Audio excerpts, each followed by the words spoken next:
how aged care bathrooms was formed. So I was at university up in Newcastle. I was doing computer science, of all things, but I only did 1 year. I dropped out of university, I was back home with my parents, had no money, had no real idea of what to do. And my dad said to me, like, you can't just sit about doing nothing, so you can come work with me. He was in the mobility, disability bathroom, industry as a subcontractor, so working for some of our competitors now. I was right in at the deep end, dropped out of uni and very quickly found myself on a building site. It became very apparent very quickly that I had to sort of contribute to this partnership, let's call it back then.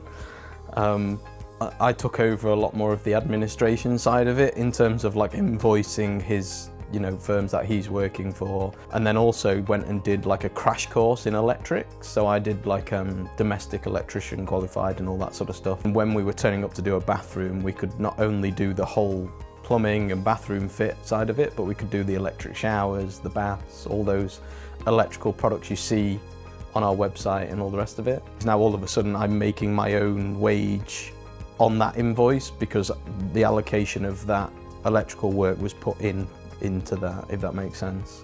That maybe all happened within a 2 or 3 year period where I was learning the bathroom game, taking over a bit more of the administration stuff and then doing the electrical. How aged care bathrooms was formed around 2012, I believe it was. My grandma on my mum's side of the family got motor neurons disease. So we're already in the industry, right? Because dad's doing the mobility bathrooms, I'm helping with the electric. So we very much had the capability of just utilising our skills to put something in for grandma to make sure she was okay at home. The following year or the year after, on dad's side, dad's dad, we called him Billy Pudd or William, he had Alzheimer's and had real trouble with his legs, so we had to do the exact same thing again.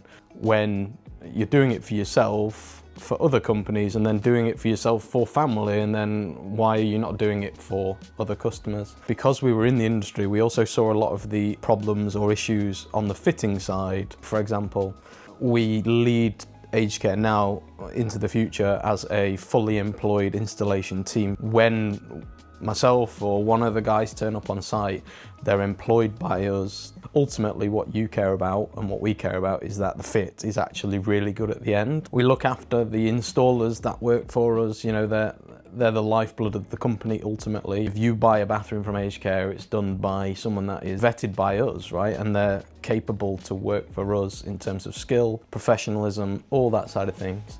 And that's a huge part of why aged care started too. So you've got that blend between we were already in the industry and all those problems we were facing, when products weren't turning up on time, or the company had said, allocate this amount of time to do a job. And we were thinking, well, God, it's going to take us longer to do that. So that's on our back, or, all those fitting related issues. And also the fact that we were doing it for family at the same time. So we very much merged them both together and aged care was formed. Let's start a company and let's do it the way we think it should be done.